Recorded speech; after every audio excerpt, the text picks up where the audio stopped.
The janitor's fingers trembled over the piano keys, his old work uniform still dusty from the night shift. The lights in the school's music room flickered faintly, the last echoes of the evening cleaning fading into silence. Then, a soft voice from the corner whispered, "Can you play that again, Mr. Daniel?" It was Lily, the blind girl who stayed after school, waiting for her mother who never came on time. She sat with her white cane resting beside her, her little hands folded neatly in her lap. Daniel smiled, not knowing that at that very moment, behind the door, her mother, the CEO of the biggest company in town, stood frozen, watching the man she once knew nothing about play the melody that would soon change all their lives. Daniel never expected his life to look like this. Once, he had dreams, music school, concerts, maybe even teaching someday. But dreams don't always pay bills. When his wife died giving birth to their son, Ethan, the world turned gray. The piano that once sang his soul went silent for years. He took the janitor job at Ridgeway Academy not because he wanted to, but because he had to, because the rent didn't care about dreams, and a baby couldn't need songs. Every night after mopping floors and emptying bins, he'd pass the old music room. The grand piano there called to him, just like an old friend who never gave up hope. One night, when he thought everyone had gone home, he sat down and played. Just one song, a soft, trembling tune that used to calm his son when he cried as a baby. What Daniel didn't know was that Lily, the blind girl who often stayed late waiting for her driver, was sitting right outside, listening. "Play it again," she said that first night. Her voice was curious, pure, and sincere, the kind that didn't judge the man's uniform or his calloused hands. She couldn't see him, so she only saw his heart through sound. He hesitated, embarrassed, but something about her presence made him stay. He played again. She listened. And that became their quiet ritual every evening. After everyone else had left, a janitor and a blind girl shared music. He learned that Lily loved the piano but couldn't take lessons because her mother was too busy. Her world was filled with shadows and silence, yet when she touched the keys beside him, her face lit up. Daniel began teaching her, gently guiding her hands, describing each note like colors of a sunset. C is red, bright like your smile.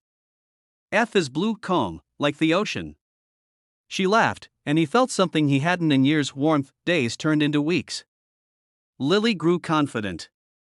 Daniel started bringing his son Ethan. Sometimes, the boy would sit quietly, watching Lily play, sometimes joining in to sing. The music room became their secret little world. But one afternoon, everything changed. It was raining hard that day. Daniel was cleaning the hallway when he heard Lily crying alone in the room. Her driver had forgotten her again.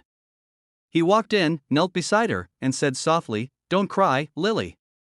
You know what helps when the world feels too heavy?" She sniffled. "Music?" "Exactly."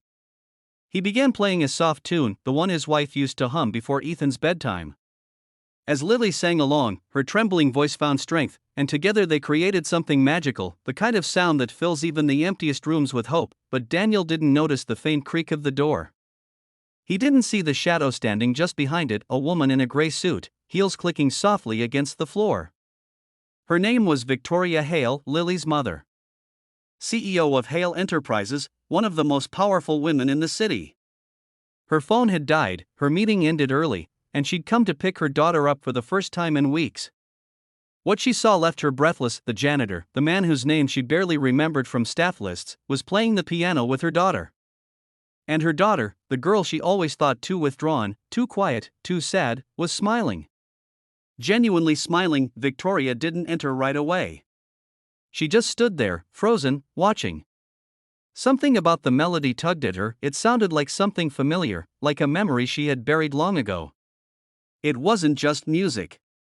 It was love. When the song ended, Daniel smiled at Lily and said, "You've got talent, kid. One day you'll play for the world." Lily laughed, "Only if you play with me." Victoria finally stepped in. Her sudden voice made them both jump. That was beautiful. Daniel turned quickly, startled. His face flushed with embarrassment. I'm sorry, ma'am. I was just helping my daughter," she finished. There was something in her tone that made him stop apologizing. She looked at him, not with the cold distance of a boss, but with the confusion of someone seeing a person they thought they knew differently for the first time. That night replayed in Victoria's mind over and over. The next morning, instead of heading straight to her office, she stopped by the music room again. Daniel was already there, fixing a broken chair. "Mr. Daniel," she said quietly, "I'd like to talk." He looked nervous. She asked him to teach Lily officially. "You'll be paid for it," she said. But he shook his head. "You don't need to pay me. She gives me more than money ever could." Over time, the walls between them began to fall. Victoria started coming earlier, staying to listen.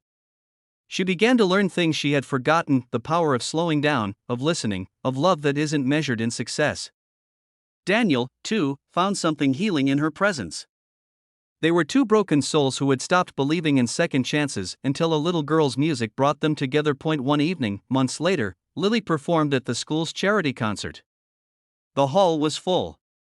Daniel stood backstage, nervous as ever, while Victoria sat in the front row, her eyes misty. Lily's small fingers danced across the piano keys, playing the same melody Daniel had taught her on that first night, the one that began it all. When the audience erupted in applause, Lily turned toward where she thought Daniel was and said into the microphone, "This song is for my teacher, the janitor who made me see the world even though I can't see it." The crowd went silent for a heartbeat before cheering again. Daniel's eyes filled with tears. Victoria stood up, clapping harder than anyone. After the concert, she walked to him and said softly, "You changed her life." He looked at her and replied, "No, ma'am. She changed mine." Then, after a pause, she whispered, "Maybe she changed both of ours." As the lights dimmed and the last notes faded, Daniel realized something: sometimes the smallest acts of kindness, a single melody, or a few shared moments can heal what years of loneliness could not.